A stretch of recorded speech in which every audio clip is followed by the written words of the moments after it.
What did you learn in martial arts that you can apply to digital government? Oh, wow, that's such a great question. First of all, anything that comes at you, don't see it as either good or bad, right? Even if it's a punch, even if it's someone yelling at you, if it's a new policy agenda, whatever is coming at you, see it as an opportunity. See it as a gift.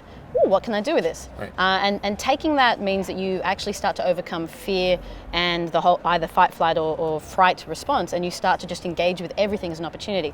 A lot of public servants are and constantly talk about, being change fatigued. Being change opportunist is actually a little bit more effective at driving positive change. Do you think that we need to teach that sort of martial arts thinking to government employees to say, look, go and do what you want? Or is it that people are so afraid of failure that if they try to do anything, they're just going to get their wrist slapped, so they don't act? When people come to work in the public service, too many people have been taught to actually leave themselves at the door, to leave behind their creativity and their all their experience, but to only work within the strict confines of their role and their level. So one of the things that we actually need to do is change a couple of things. We need to help people realize that just because they're told to do something doesn't mean they have to work that way, and to feel empowered and own their own destiny a little bit, own their own approach. But we also need to, I would suggest, across public services, introduce servant leadership and change the leadership training not to be about command and control, because that just doesn't scale, and it doesn't work, and it disempowers all of that rich experience and expertise from coming to bear, but actually see leadership as servant leadership, as Hilary Hartley talks about so beautifully. If you can empower all of your staff to bring their whole game, the whole experience, the whole passion, the whole networks to work, then you have a chance of having much greater impact. There's a guy named Daniel McCallum who was a Civil War fighter, and when the war was over, he went to run a stretch of train for the Michigan Erie line, I think it was. And when the train line was about 50 miles long, everything went okay. When it got longer, everything kind of went pear-shaped. And so he instituted this model that he picked up in the military, where he gave a person a 50-mile stretch, and each of them managed that. And he's known as the father of the modern org chart, because this allowed the railroad to scale. And these org charts are beautiful and florid with lots of curly cues, beautiful art.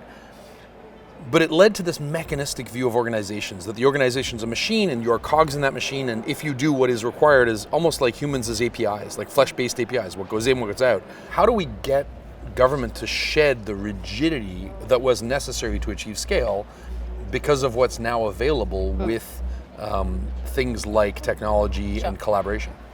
I think there's two things there.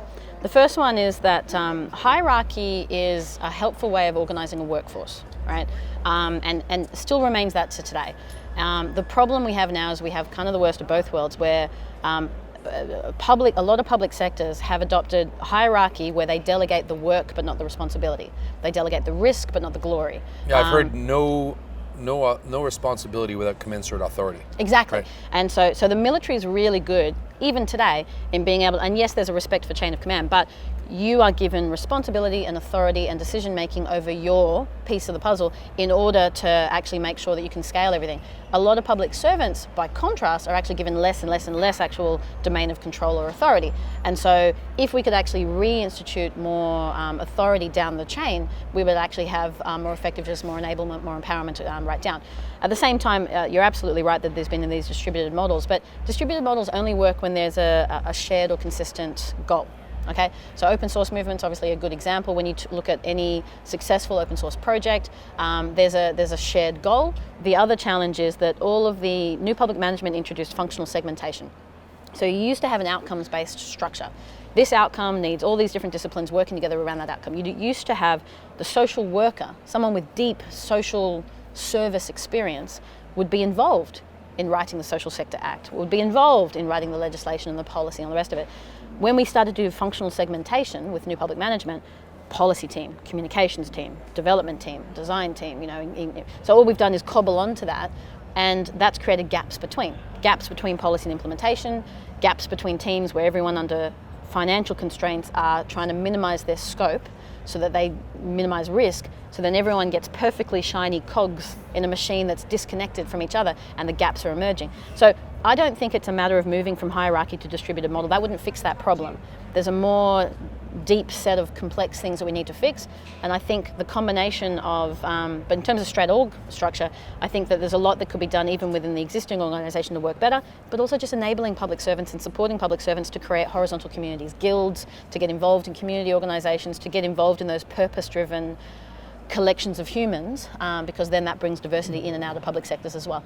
And I like the idea of don't assign responsibility without commensurate authority. That's Absolutely. a pretty empowering statement. I think. It's critical. That's certainly what happened in the military, because soldiers were dying when generals were making calls that made no sense on the ground. Exactly. And I think bringing that into public service makes sense. Well, it's critical. The amount of public servant leadership in lots of jurisdictions that will go outside for expertise first, rather than listening to the wealth of expertise internally, is crazy. We need to build those feedback loops back in so that what's happening at the front line of implementation and services and regulation, compliance and intelligence and agencies is feeding back into the leadership direction.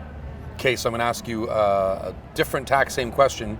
We just finished the third day of FWD50. It was a pretty killer lineup this morning. Like I run a lot of conferences. I have no idea how we're going to top what we did this morning in terms of just content, variety, examples, really topical stuff straight out of today's headlines.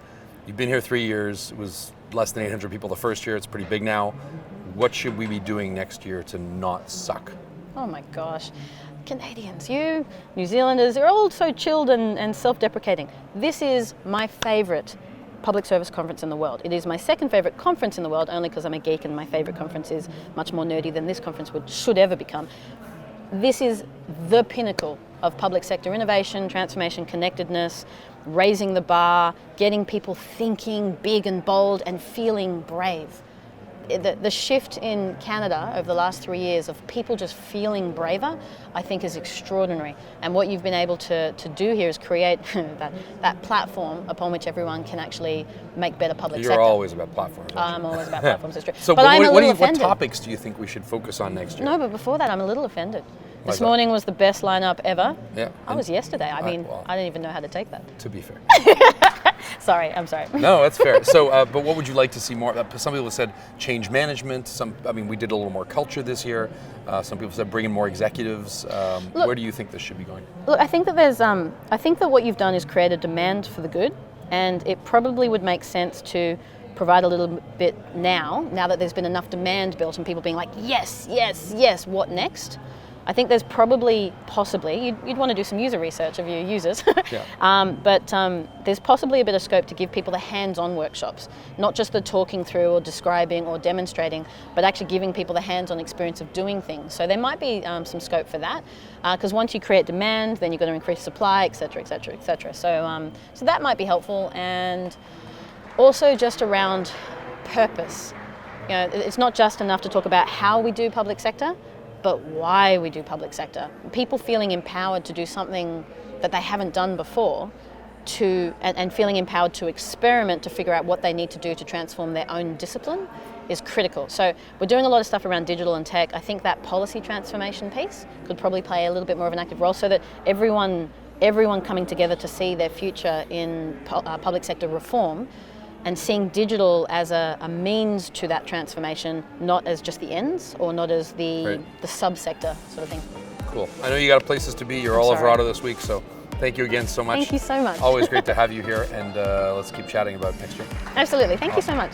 Thank you, Canada.